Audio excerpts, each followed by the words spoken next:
Hello YouTube, this is Frugal and I am literally taking my YouTube life in my hands here with a beta aircraft. This is the DCS Spitfire and an alpha map. This is DCS Normandy. Matt Wagner at Ego Dynamics. Let me turn track IR off for a second. Matt Wagner at Ego Dynamics very kindly sent me the alpha of the DCS Normandy map and said, have a look, take a fly, see what you think. There were no requirements to make a video. This isn't making videos for money or payment or anything like that. He just said take a look and see what you think, and he's actually been quite insistent I take a look. They're obviously very proud of this, so I did. I took a look this weekend, had a little fly around, had a little fly around earlier on as well. It is absolutely staggering.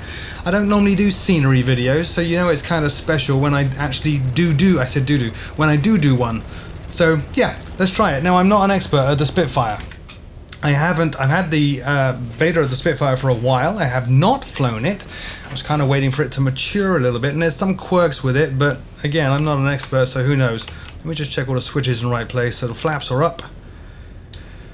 And we got the radiator closed. I guess I could if I really wanted to open the canopy. I'm not going to. We will just try to take off. Now the Spitfire is one of those aircraft that is extremely ungainly on the ground and leaving the ground even more so. So bear with me. Hopefully this doesn't go horribly wrong. Right, slowly increasing the throttle towards full. Feeding in some right rudder now to compensate. We do have a little bit of roll going on. Oh, nicely corrected, Frugal, and we're up. There's that ungainliness. Oh my goodness, that was awkward. Alright, flaps are already up, gear up. Just going to trim this aircraft because it's a bit of a mess. It's an early morning flight. It's quite misty here in the scenery, which is the haze that you see around. Now it is an alpha in terms of the scenery. It's not completely finished. There are bits missing as far as I can tell. You know, sandy areas that really shouldn't be that sandy. But by and large, it's pretty darn impressive. And I'm flying with track IR so I can look around, but obviously this is a beast of an aircraft to fly. So what I'm going to do is try to trim this aircraft and get it stable a couple of thousand feet up and not blow the engine up, just reducing the prop pitch a little bit there. I see the radiator temperature climbing, so we'll open the radiators, get that to come down. This is a study aircraft, by the way, so when it's finally finished, it's going to be a pretty awesome addition to DCS World. And talking of additions to DCS World, when it was first announced that there was such a thing as DCS World War II, I and a number of others were quite skeptical. Like, DCS World is all about jets and modern air combat, like its predecessor, LOMAC, Lock-On Modern Air Combat. Why on earth would you want to do World War II stuff? You're going to put Spitfires in a theater going up against ZSUs and Shilkas and modern day technology and get owned very quickly. But no, this is the alpha of the DCS Normandy map pack, but there is an asset pack as well, and the asset pack really overhauls all the assets that you have in the sim, giving you period ground vehicles. So period ground vehicles, ground defenses, tanks, jeeps, trucks, all fitting for that 1944 period. The map, incidentally, let me again turn off track IR while I turn my head to look at my notes,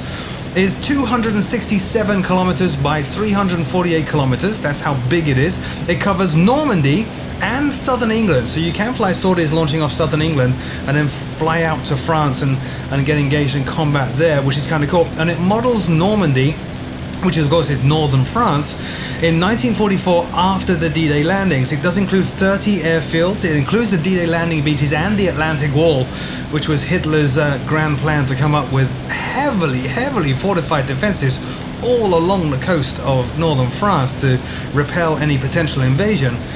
And it's pretty damn awesome.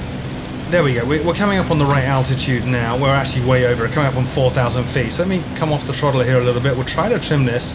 And the first thing you'll notice if I look out the window here is the characteristic green fields of Northern Europe and Northern France. And in particular, the bocage, the rolling lines of densely packed trees and bushes that made movement by the Allied forces and in fact the Axis forces in World War II very tricky indeed, made fighting in this terrain really treacherous because it's so hard to actually move through those things, and they concealed so much as well. That is all modelled in an exacting level of detail, which is very impressive.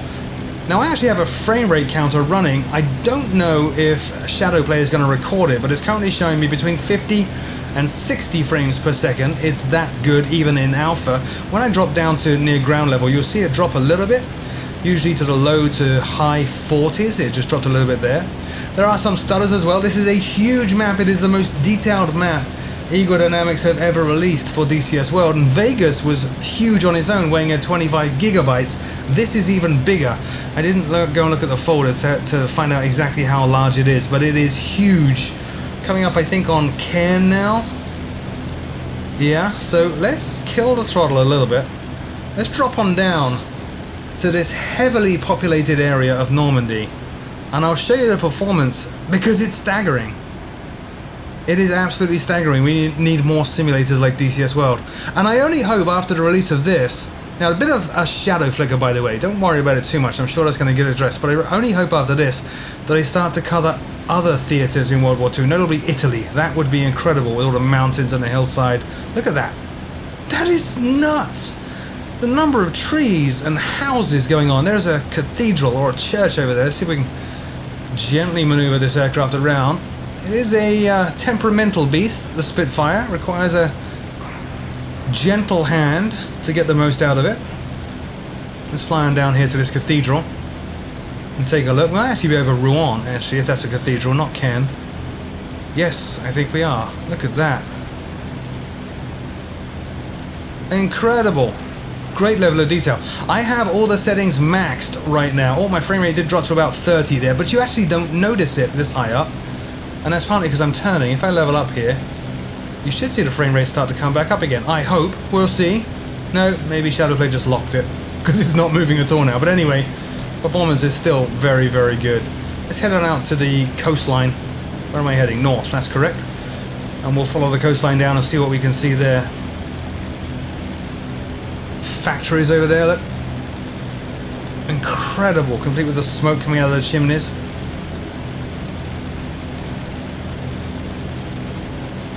And I love this scenery. They have done such a great job with this scenery. Look at all these bushes and trees. Imagine how hard it would be traversing the roads that are actually underneath those trees. That's crazy tight. Oh, chimney stack complete with the smoke. I love this. I love the way DCS World is going in general, actually. It's had a number of complaints leveled at it in the past, you know, unreliable netcode, numerous bugs and stuff, but the team have always been very focused on fixing any issues that the community bring up in short order, or as short as they possibly can, while trying to juggle not only maintaining an existing product, but developing a new one, and the new add-ons and everything else. It's very impressive. The flight dynamics of this, if you've never tried DCS World, it is free by the way, you can go pick it up completely for free, are very good most of the time. There are some exceptions. I just like the sim. I'm just not very good at combat. I tend to get my butt handed to me a great deal, which is why I haven't made more DCS videos. I need to practice and get better. Let's follow this coastline down here and see if we can see any of the Atlantic Wall. And as we follow it all the way down here, where am I heading? Heading to the west. Yes, that should be the right direction. Let me look at the map real quick without crashing into the ground. Frugal! There we go. Press F10. Okay, so I should be heading... I am heading the correct way. Good. Okay, so we'll drop it back down again and see what we can see in terms of the Atlantic sea defenses. And the beaches, there's a railroad track there, obviously with the asset pack. The trains that you're seeing proceeding down that railroad are steam trains. And of course, they're very much shootable. Look at my temperatures real quick, I'm doing alright. I'm amazed at how performant this remains, even at this low level with all these trees. The only other sim I've seen with this much detail near the ground is of course X-Plane 11. Prepared tries and fails, FSX forget about it. This is stunning. Each tree individually modelled. I'm curious to know whether the trees will stop bullets. In the original DCS World they didn't. So if you were flying helicopters and you hid behind a tree, it wouldn't save you, which was a bit of a pain. Looked impressive, but not very effective. And that's important because you can fly modern day assets in this arena, so I'm certain people will be producing fictional scenarios of invasion of Europe using modern world aircraft and defenses, and that's going to be great. It's going to be a nice change flying somewhere like this rather than over Georgia all the time as we have for so very long. Well, it's very misty over here. That mist, by the way, is the weather. It is not the sim trying to hide scenery from you. In this alpha, the way we all got this alpha, and I say we all, that being other YouTubers and magazine people, as well as early Kickstarter or significant big Kickstarter backers got the early alpha as well. The way they shipped it out was actually an alpha build of DCS World itself. And I didn't see options to control things like time of day or weather on these quick fly scenarios, instant action scenarios. So I'm a little bit constrained, but no, that's not the sim trying to hide anything. It is just that misty. And not that unusual for an early morning in Northern Europe.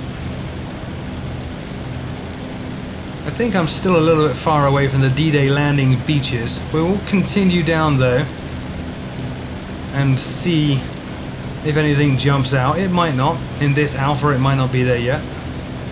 But it is a published feature of this map at release. You can pre-order now. I don't think you get the alpha if you pre-order, but you can go to DCS World's website, digitalcombatsimulator.com, and pre-order it, and pre-order the asset pack as well if you like period air combat, and I highly recommend it. You know, with this and the FW190 that's in the sim now. What's the other one? The BF109, that's in the sim as well. The Mustang, of course. This is shaping up to be a serious historic air combat simulator, which is just brilliant. It's nice to have a competitor to the fabulous, legendary, but now quite old IL-2. Wonderful cliffs there. If I fly to the north, to the southern English coast, then you'll see the white cliffs of Dover apparently as well, and presumably the radar towers that were erected there. Have to try that perhaps another time. Wonderful. I wonder if we can drop low. Oh, was that a train? No, it's a hangar. There's another airfield. We'll remember that because I'm completely lost and need to land at some point. Let's drop this down so we're a little bit, look at that, below the top of those cliff faces. And again, the frame rate peaking at 60 and doing just fine. Well done, Ego Dynamics.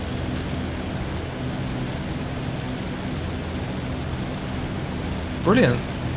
Changing scenery as well as it moves. You know, we go from highly residential cities like Rouen and Caen down to farmland with remote farms and villages, stereotypically French villages on the coast. It's wonderful.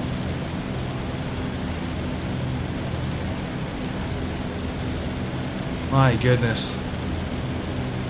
And although the map, of course, is modelled after the D-Day landings, I am certain people are going to come out with missions simulating close air support to cover the D-Day landings, to give us a taste of what the young men of the time went through.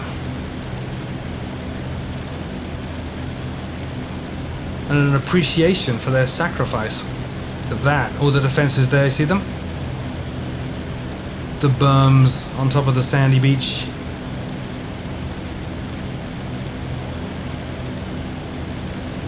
Beautiful. Well, let's head inland a bit, and I'll keep it low level and you can see more of the stunning scenery. Look at that little village. And performance. There's an airfield again. Lots of airfields here in northern France. Again, that's why they modelled 1944 Normandy, because after the successful invasions, a lot of airfields were established to support further initiatives and evacuation. So by modelling the map at that period, you have a lot of places to launch missions from and return to. Let's just roll this over and give you a much better view. Unreal. Oh, Spitfires don't like to be upside down. Let's put this back. They have done an amazing job with this Spitfire, by the way. I'm going to kill track IR for a second. I'll put it into a flyby view. Listen to the sound of the beautiful Merlin engine. So here we go.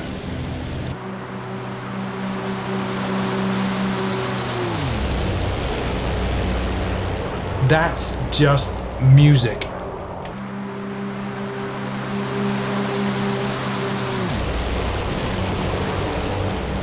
Wonderful. Love this aircraft. Need to spend a lot more time with it.